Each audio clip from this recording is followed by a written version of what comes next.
देखिए, जैसे मैंने बताया कि हरियाणा की जनता का जो प्यार, जो प्रेम, जो आशीर्वाद हमको कॉरपोरेशन के चुनाव में मिला है, मैं समझता हूँ उससे भी बढ़ करके आज जितना उत्साह जींद के लोगों में है, निश्चित रूप से जींद की भारतीय जनता पार्टी की जो सीट है वो भारी बहुमत से हम जीतेंगे। पहली बार चुनाव बीजेपी मतलब पहली बार शायद जीतेगी ये सीट। हाँ, अभी ये ठीक बात है कि जींद में पहले कभी भारतीय जनता पार्टी की जीत नहीं हुई, लेकिन इस बार का जो उत्साह हमको देखने को मिल रहा है, निश्चित रूप से भारतीय जनता पार्टी जीतेगी। कैंडिडेट कब तक डिक्लेयर करेंगे? आज के बारे में बताएं प्रोग्राम आज क्या किया? आज जैसा आपको जानकारी है कि ये जो बाईपास है ये काफ़ी दिनों से इसका काम चल रहा था, एक रेलवे के पुल के कारण से डिले था, अब वो कंप्लीट हो गया है और आज हमने ये जो बाईपास करनाल का इसका उद्घाटन किया है। इसी तरह से 8 और प्रोजेक्ट, उसमें सब विधानसभाओं के एक 2 प्रोजेक्ट हैं, उन सब में सबका शिलान्यास किया है। लगभग 151 करोड़ रुपए की योजनाएं आज जनता को समर्पित की। जींद में कैंडिडेट का कब तक घोषणा हो जाएगी? देखिए, ये हमारी चुनाव समिति का फैसला होता है। चुनाव समिति की बैठक हो चुकी है, उन्होंने चुनाव समिति में 2 पर्यवेक्षक तय किए थे। पर्यवेक्षक को आज और कल का समय दिया गया है, वो 2 दिन के बाद अपनी रिपोर्ट देंगे।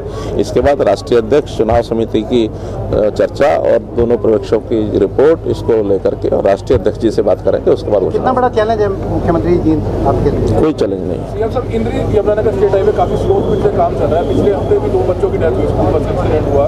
रोजाना वहाँ पर हैवी व्हीकल्स चलते हैं, ओवरलोडिंग को रोका नहीं जाता, आरटीओ विभाग की तरफ से नाका लगाया जाता है, लेकिन 24 घंटे वहाँ ओवरलोडिंग व्हीकल्स चलते हैं और सिंगल हाईवे काफी स्लो स्पीड से काम। कुछ खतरनाक खाइयां भी बनी हुई, वो सड़क भी दब गई है पूरी तरह से। ठेकेदार से बात पिछले दिनों में हुई है और उनको हमने कहा है कि या तो इसको समय से समाप्त करें और नहीं तो फिर ठेकेदार को निश्चित रूप से उसके खिलाफ नोटिस लेंगे और जो कार्रवाई करनी वो करेंगे, क्योंकि उस ठेकेदार ने सड़क की खुदाई कर दी है। खुदाई करने के बाद जिस गति से निर्माण हो जाना चाहिए था उसमें बहुत स्लो है। तो हमारी बात हुई है, उन्होंने आश्वासन दिया कि बहुत जल्दी इसको शुरू करेंगे। सरकार ने एक सराहनीय पहल किया था कि आरटीओ को खत्म किया गया था और एनडीसी के हाथों में दिया गया था, लेकिन अब भी कहीं ना कहीं करप्शन के आरोप ऊपर लगते रहे हैं, क्योंकि चेकिंग के दौरान कोई व्हीकल्स नहीं पकड़े जाते। कोई भी इस प्रकार की जब बात हमारे सामने संज्ञान में लाई जाती है, हम उसका संज्ञान लेते हैं, उसके खिलाफ कार्रवाई करते हैं। आपसे भी निवेदन है कि किसी प्रकार की कोई इस प्रकार की बात ध्यान में आए तो आप चूँकि मीडिया के माध्यम से अगर मीडिया के लोग हमको बताएंगे तो निश्चित रूप से उसकी कार्रवाई करेंगे। नेशनल हाईवे की समस्या बनी हुई है मुख्यमंत्री, नेशनल हाईवे पर भी जो सड़कें आसपास जो है ना, कई चीजें ऐसी है जो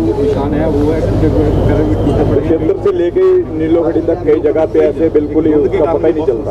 देखिए, नेशनल हाईवे का मेंटेनेंस का काम नेशनल हाईवे अथॉरिटी के जिम्मे होता है और वो लगातार उसके ऊपर नजर रखते हैं। फिर भी अगर इस प्रकार का कोई विषय हमारे ध्यान कराने लायक उनको होगा तो हम ध्यान कराएंगे। 13 प्रमुख को जो कोर्ट में पेश करने की जाए,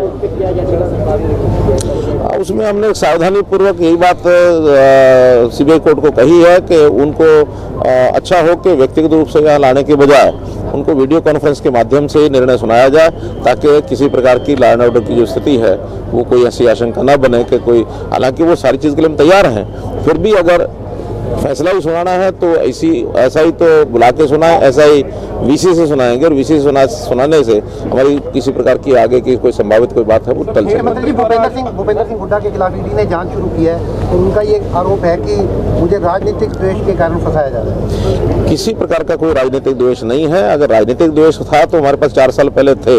हमने तो पहले ही आपको कहा था कि हमारा जो मुख्य काम है जनता की सेवा, विकास के काम, बाकी सब उस पर हमारा ध्यान है और ये सब चीज़ें एक नॉर्मल रूटीन में जो भी एजेंसीज हैं वो करेंगी। इसमें हमारा कोई काम नहीं है। इसमें तो या तो कोर्ट्स देख रहे हैं या विजिलेंस देख रही है या सीबीआई कोर्ट देख रहे हैं। जिस एजेंसी ने देखना इंडिपेंडेंटली उन्होंने देखना है, हमारा सरकार के नाते से उसमें कोई रोल नहीं। आपके राज में अंदर जाएंगे वो?